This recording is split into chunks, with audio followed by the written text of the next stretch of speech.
grandmother or grandfather, or worse still, go and marry a man. And he said that is freedom. You can get away with anything except insult the Almighty Allah. Or work in your own country and be dignified. Because no matter what you do there, whether you are married or not, you will always be having running battles with the police. Is it worth it? Sometimes you don't even have anything. Sometimes when you have too much, they just deport you with only what the clothes that you wear and handcuffs. Is it worth it when you can make millions out of here? Now, I want to ask the deputy permanent secretaries and secretaries who have ever seen a homeless and realized that it's a foreigner. And you will also agree with me that some of the best houses that you build are rented by foreigners who are working in our rivers. And they are the most regular payers of rent. Am I right? So now if the country is that difficult, how is it possible that a foreign fisherman owns a taxi in this country, lives in most of them in fact own their own houses and compounds and properties in this country. And we, the Gambians, that are supposed to take the lead in any development endeavor, some of us are sitting down and be mourning that things are hard.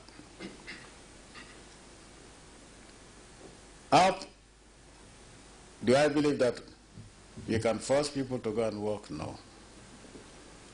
But all what we can do is create the conducive environment.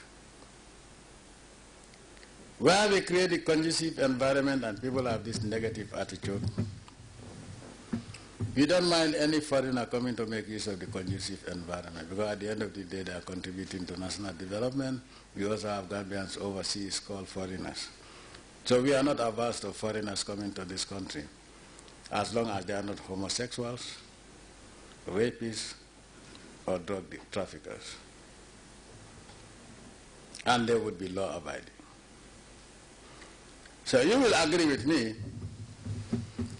that during that period that on that Wednesday, if the foreigners didn't go to catch fish, maybe throughout the celebration you wouldn't have eaten fish. It's the River Gambia. These are territorial waters. These are natural resources given to us by the Almighty Allah. And most of the men and young men do not want to make an effort. Now is the rainy season. We go from Carton to Koina.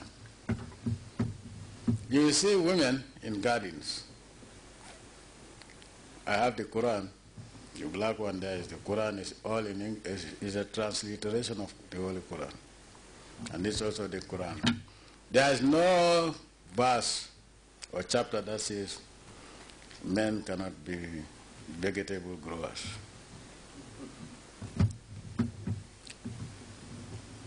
The Vice President talked about the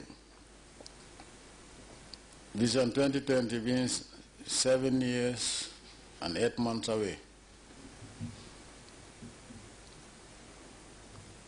Now, if you multiply 7 by 4, how many months do you have? 28. All of you are looking at me, wondering what is he going to say next. If you multiply 7 by 12, you have how many? Huh? Now, so you see the disparity between 28 and 84. Unfortunately, most of the men who are not working in the offices will work only 28 months. And the women will be working the 84 months of the 7 years. How do we expect development to be rapid? How do we expect to alleviate poverty in this country? The women of this country work 12 months of the year. And most men, 75% of the men in rural Gambia work only 4 months of the year. Even on the river Gambia and its rich tributaries, rich with fish, you find Malians and other nationalities fishing on the river Gambia. They come during the dry season, and as soon as the rains begin, they go. Anybody who is from this area, you know what I'm talking about. They make a lot of money and go back. Now the question here is, why do they go back during the rainy season? Because they want to go back and till the land as well. Can't we see? So the choice is ours. We change attitude, we develop faster, and we eradicate poverty in this country, inshallah. We could maintain this attitude, poverty would still be a permanent guest in this country. The government, as I said, we will do our best. But as the Mandingo proverb goes, you can take a horse to the lake, but you can never force it to drink. We can create the conducive environment, but we have no right to compel any Gambian to make use of this conducive environment. But as far as the government is concerned, there is no compromise. We have to deliver what we are supposed to do. Whether those who are supposed to benefit from it take advantage of it is immaterial as far as I'm concerned. Many a time they say, oh, the youth are marginalized. What are all these tertiary institutions for? The primary schools, what are they for? The high schools, what are they for? When I left Fonyi Council to go to high school, I have to go to Banjul. Today, wherever district you come from, you are not obliged to go to Banjul. Even secondary schools were very few in the rural areas. Junior secondary schools. Today we have more than enough schools to cater for the needs of anybody who wants to be educated. And these are schools for young people, youth of this country. The government is providing scholarships, both within and outside of this country, for the benefit of the youth. Compare Gambian youth, the opportunities they have with regards to education, because education is the key.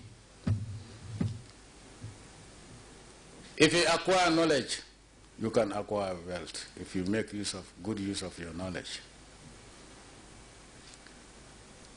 I'm not blowing my trumpet, but I will say this, and I stand to be challenged.